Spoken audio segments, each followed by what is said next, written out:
Всем привет! Это видео, скорее всего, вас удивит или шокирует, потому что мы будем говорить сегодня про деньги, а именно сколько денег надо для того, чтобы прожить в Польше 1 месяц. Я снимала уже такое видео почти 4 года назад, когда мы только переехали в Польшу, и на то время сумма в месяц вышла 7500 злотых. Много это или мало, я не знаю, каждый судит по своим расходам, но сейчас прошло 4 года, цены, естественно, выросли, наша семья стала тем более больше, у нас уже не 2, а 3 детей, поэтому стало интересно, сколько же мы тратим в месяц. Я подсчитала специально последние 2 месяца, октябрь и ноябрь 2025 года, все наши расходы в месяц со всех наших карт. И, если честно, я была в шоке. Я думаю, что вы будете тоже. Эту цифру я покажу в конце видео, а сейчас хотела пройтись по основным пунктам и, так знаете, средне сказать, сколько может тратить среднестатистическая семья с ребенком, с 1 или 2 детьми в Польше в 1 месяц. Итак, я все зафиксировала в заметках в телефоне, так что буду подглядывать, а вы, пожалуйста, пишите в комментариях, если вдруг я что-то упустила или где-то ошибилась в цифрах, и у вас, например, совсем другая цифра в месяц выходит по затратам, так что пишите в комментариях, будет тоже интересно почитать. Итак, первая, самая крупная затрата – это, конечно же, жилье. Мы живем во Вроцлаве, поэтому в среднем аренда жилья во Вроцлаве вместе с коммунальными услугами, возьмем, например, 3-комнатную квартиру, да, чтобы могла жить семья с ребенком или с 2 детьми, будет стоить примерно 4000 злотых. Мы, например, тратим за аренду квартиры с коммуналкой 4500 злотых. Мы живем в пригороде Вроцлава, в Кельчуве. Когда мы жили в самом Вроцлаве, у нас за жилье выходило 4200 вместе с коммуналкой, но сейчас, перед тем, как нам выезжать нужно было, цена выросла, поэтому я думаю, если бы мы там остались жить, цена была бы тоже 4500. Цены растут каждый год, поэтому здесь ничего удивительного. Если вы живете в другом городе Польши, я думаю, цены, например, в Кракове будут примерно такие же, как и во Вроцлаве. В Познане, возможно, чуть-чуть дешевле. Варшава будет самый дорогой город, поэтому напишите, сколько у вас стоит аренда квартиры. Далее у нас идет медицинская страховка. У нас в семье бесплатное медицинское обслуживание, потому что страховка идет от работы мужа. То есть, если вы работаете на государственной работе, работодатель платит эту страховку ЗУС. То есть вы можете ходить к врачам бесплатно. Но многие выбирают частную медицину или покупают пакеты платные. Например, есть Люксмед или там Полмед. Люксмед минимум стоит в месяц 100 злотых, а точнее 95. Полмед примерно 1200 злотых в год на одного человека, то есть в месяц в среднем тоже выходит около 100 злотых. Это идет прям минимальный пакет, то есть там минимальный перечень услуг, которыми вы можете воспользоваться. Поэтому заложим на страховку 100 злотых в месяц. Следующая категория – это медикаменты. Конечно же, мы не каждый день болеем, не каждый месяц. И в 1 месяц мы можем потратить большую сумму денег на медикаменты, а в другие месяца, например, вообще ничего не тратить. К примеру, сейчас у нас младшая болеет отитом, воспаление уха, и я потратила в сумме на медикаменты 300 злотых. Бывает, когда врачи выписывают рецепты, например, со 100% оплатой, или, например, с оплатой в 50%, или вообще 0%, то есть вы идете в аптеку, ничего не платите. Вам погашает оплату этих медикаментов ваша страховка НФЗ. Но такое бывает нечасто, поэтому рассчитываем на то, что платить за медикаменты нужно будет. Например, также возьмем стоматология. Да? В Польше, чтобы вырвать зуб, будет стоить от 500 злотых. Чтобы поставить пломбу, будет стоить от 350 злотых.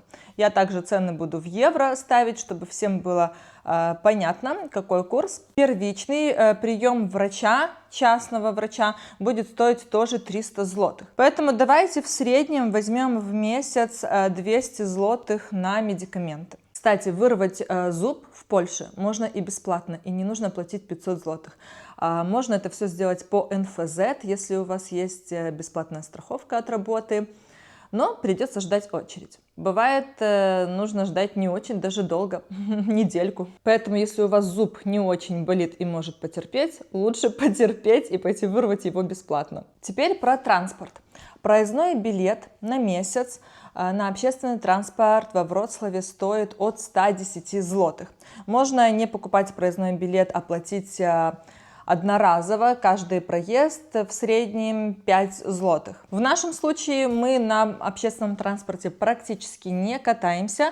У нас есть машина, поэтому нам нужно ее заправлять, и бензин мы здесь тоже будем учитывать. У нас сейчас вот в месяц уходит на бензин примерно 1000 злотых. Это много, но объясню, почему так происходит. Потому что 2 раза в месяц я везу Влада из Вроцлава в Познань на работу, потом возвращаюсь назад во Вроцлав, и там через 3 недели снова еду в Познань, чтобы его забирать и вернуться опять во Вроцлав. То есть, получается, в месяц я езжу 2 раза в Познань, туда и назад.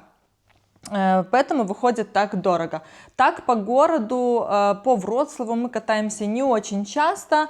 Где-то, может быть, 2 раза в неделю я выезжаю именно в сам Вроцлав, так как у детей там кружки.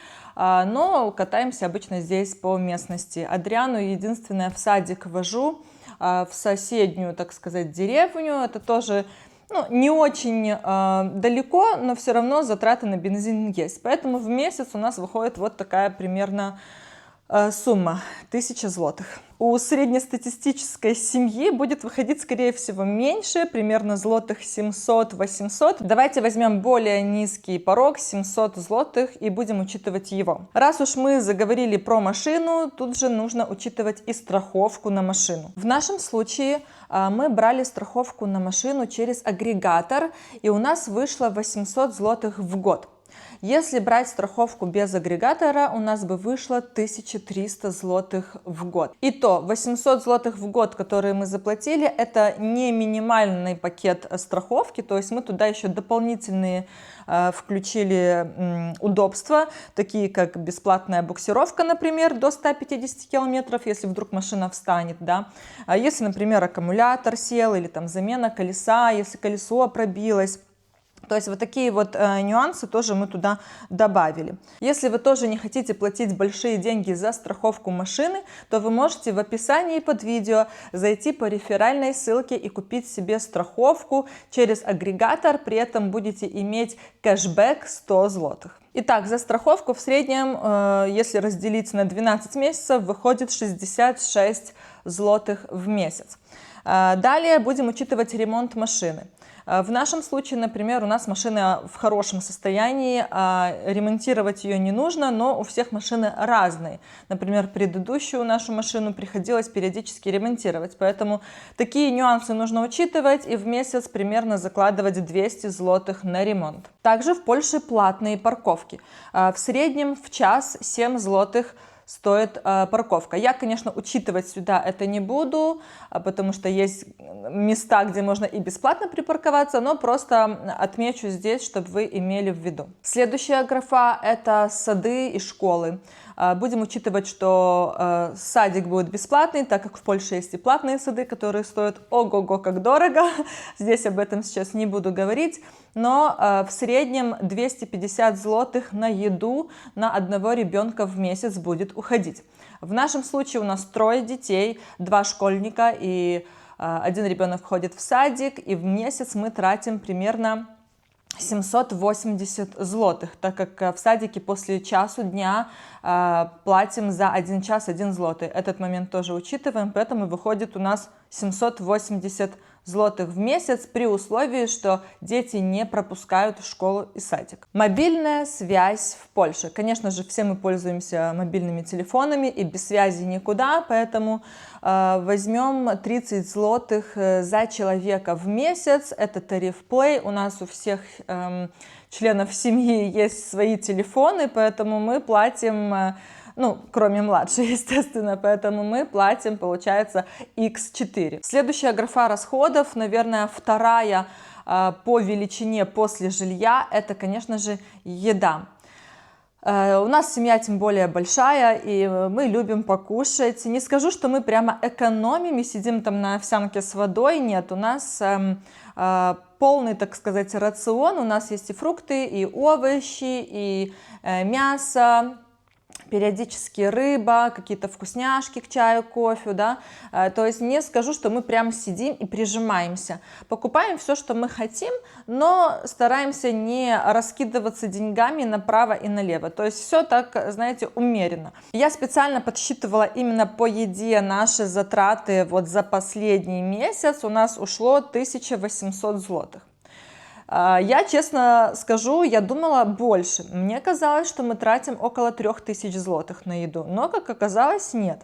Поэтому будем считать 2000 злотых на семью в среднем, 1800-2000 злотых. Сюда не входят кафешки, походы в рестораны, там пиццерии, это только продуктовые магазины. Мы лично покупаем продукты в Бидронке, так как это ближайший магазин к нам. Бидронка в Польше находится в каждом дворе, поэтому удобнее всего ходить туда. Плюс в Бидронке часто классные очень скидки реально бывают, можно попасть на хорошую скидку и сэкономить. Покажу вам стоимость некоторых продуктов, сравнивала я Бидронку и магазин Aldi. Сравним цены на некоторые продукты магазина Бидронка и Aldi, так как они ближе всего к нашему дому. Еще. Еще одно. Где? Любое. Вот. Угу. И ставь в корзинку теперь нашу.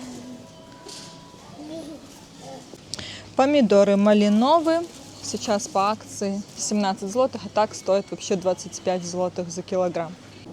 Малиновые помидоры в Aldi сейчас тоже на акции 9,99, а первоначальная цена 20 злотых.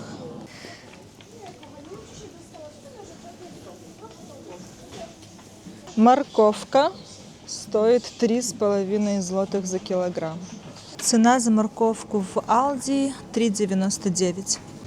Мясо с хаб за килограмм почти 17 злотых, но сейчас акция и за килограмм 10 злотых. Что-то в Aldi, походу, какая-то беда с мясом. Выбора здесь вообще нет.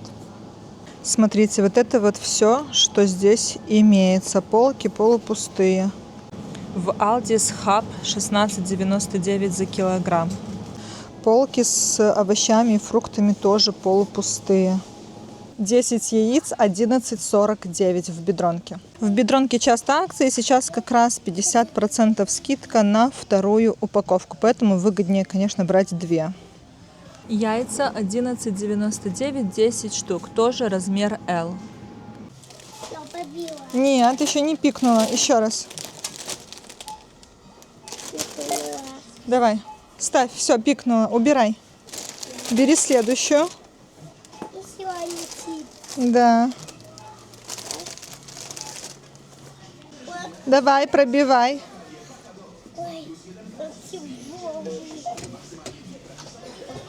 Покрути его там. О, пробился. Все, убирай, убирай. Молодец. То есть тут, конечно, еще зависит от магазина, куда вы ходите. Например, магазин Carrefour будет стоить дороже, но там и более широкий ассортимент продуктов, как на мой взгляд, потому что я туда заходила, там много чего продается, что не продается, например, в Бидронке. Но в Бидронка нас вполне устраивает, то есть там можно купить такой базовый пакет продуктов, который необходим. Если что-то хочется особенное, то можно уже поехать в какой-то другой магазин. Поэтому Бидронка нас вполне устраивает. Далее, так как мы заговорили про продукты, будем учитывать походы в кафешки, рестораны, пиццерии, например. Мы не скажу, что прямо часто ходим в такие заведения, но и не сидим постоянно дома. Тут нужно учитывать, что Влада нет дома 3 недели в месяц.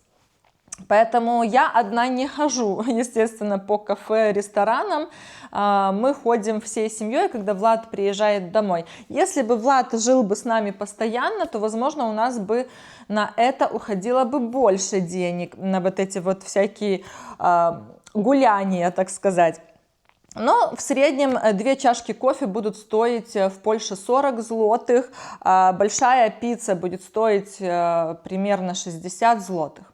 Вот и учитывайте, если у вас большая семья, нужно купить 2 пиццы, это, соответственно, уже 120 злотых, плюс там кофе, какие-то напитки. Поэтому давайте будем учитывать в месяц примерно 400-500 злотых закладывать на вот такие вот походы. Следующая графа – это одежда. Тут тоже все индивидуально. Мы, например, не каждый месяц покупаем одежду.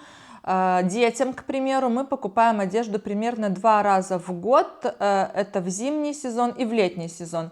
Покупаем мы им одежду обычно в Sensei магазине, и одежду, и обувь. Пока что Милана еще по своим размерам подходит, да, для этого магазина. Там очень такие цены приемлемые, и так как дети быстро вырастают из одежды или рвут их, да, где-то пачкают, разнашивают их быстро, то поэтому мы выбираем вот такие вот недорогие магазины, чтобы, так сказать, не жалко было денег, потому что потратить, например, большую сумму денег, чтобы одеть детей с ног до головы, 3 детей, например, в магазине там H&M или Zara, какой смысл в этом? Я не вижу, потому что где-то через полгода нужно снова покупать одежду, или даже если через год, что делать с той? Поэтому, по моему мнению, покупка одежды для детей в каких-то дорогих брендовых магазинах – это выкинутые деньги на ветер. Я предпочитаю более бюджетные магазины, потому что дети все быстро портят. Вот, например, одна закупка одежды на 3 детей, такая, знаете, минимальная в среднем, где-то у нас 500 злотых выходит в магазине Sensei, Pepco. И делаем мы такие покупки 2 раза в год.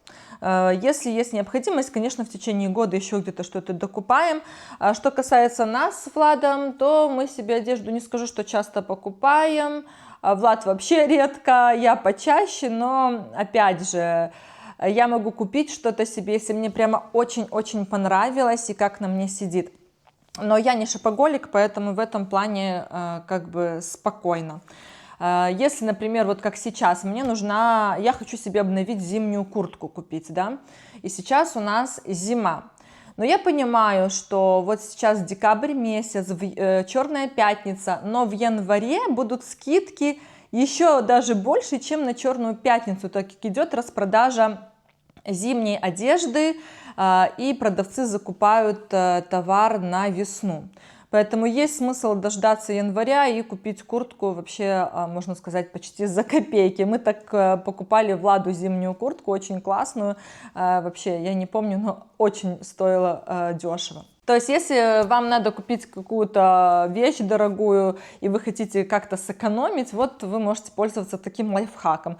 Покупать эту одежду, когда уже заканчивается сезон. То есть, зимнюю одежду покупать в конце зимы, а летнюю одежду покупать в конце лета. Ну, давайте на одежду в месяц будем закладывать примерно 200 злотых, так как все-таки она не каждый месяц покупается. Следующая графа – это, конечно же, бьюти-услуги, уход, за собой и так далее. Каждый из нас ходит, например, в парикмахерскую. Девушки могут ходить, например, к косметологу, там, или лазерная эпиляция, маникюры, педикюры. Все это стоит денег, естественно. Честно я скажу, не знаю, сколько сейчас стоит маникюр-педикюр, так как я его, видите, не делаю. У меня давно нет покрытия на ногтях, потому что я понимаю, что если я сделаю, это нужно будет каждые 3 недели снова ходить и делать, чтобы снять покрытие, нанести новое. Вот, возможно, я начну когда-то, но, по крайней мере, сейчас у меня такой большой перерыв в плане ногтей. делаю я их сама дома, поэтому на это я не трачусь. Косметолог, например. К косметологу я могу пойти раз в полгода, иногда даже раз в год. Стоит косметолог примерно 200-250 злотых. Не хожу чаще, потому что у меня просто хороший домашний уход. То есть я покупаю косметику уходовую не из март-маркета, а профессиональную, и это помогает мне держать состояние кожи в хорошем качестве, что не нужно ходить к косметологу там каждый месяц. Уход за волосами, например, я делаю кератин волос, делаю иногда холодное восстановление волос, ботокс. На мою длину, вот примерно такая длина волос, уход будет стоить 400-500 злотых. Кто из девочек делает уход за волосами, явно в курсе. Окрашивание волос. Я крашу дома волосы сама. Не хожу в парикмахерскую, поэтому даже не знаю, какая стоимость. Но я предполагаю, что точно не меньше 500 злотых, а то и выше. Возможно, 700 и 900 злотых за покраску. Кто красит волосы в парикмахерской, кстати, напишите стоимость, сколько это вообще примерно стоит. Мужская стрижка 70 злотых стоит. Влад ходит стричься раз в месяц, Димка тоже где-то раз в 2 месяца ходит стричься. Мы с Миланой, естественно, стрижемся намного реже, так как у нас длинные волосы. Также пакет лазерной эпиляции будет стоить примерно 450-500 злотых. Но опять же, это не нужно ходить же каждый месяц. Это делается раз в несколько месяцев.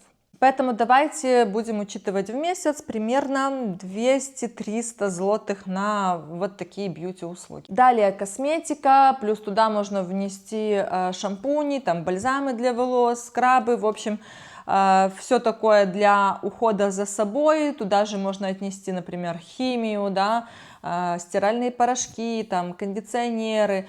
В общем, на все это в месяц можно закладывать примерно 300 злотых. Конечно, каждый покупает косметику в разной ценовой категории. Лично я покупаю косметику не дешевую, уходовую, но и она у меня тратится не так быстро. То есть я могу купить крем, и мне его может хватать там чуть ли не на полгода. Поэтому здесь тоже все индивидуально. Также нужно учитывать простые бытовые покупки для дома. Что-то закончилось, какие-то тряпочки, мочалочки, такие вот всякие мелочи, там спички, зажигалки, пакеты. Это давайте будем учитывать примерно 100 злотых в месяц. Итак, это такие основные расходы, которые вы будете тратить каждый месяц в Польше, независимо какой это месяц в году. И подводим итоги. Вы готовы? Вы сейчас будете, наверное, удивлены. Вот напишите, сколько вы тратите в месяц. В общем, выходит в среднем 9000 злотых в месяц. Тут также я приложу цену в евро, чтобы было понятно. Напишите, пожалуйста, в комментариях, как у вас, поделитесь, считаете ли вы свои расходы в месяц, сколько у вас уходит в среднем на вашу семью и сколько у вас человек в семье. А теперь, мои дорогие, внимание, барабанная дробь. Я специально подсчитала, сколько мы потратили за ноябрь и за октябрь.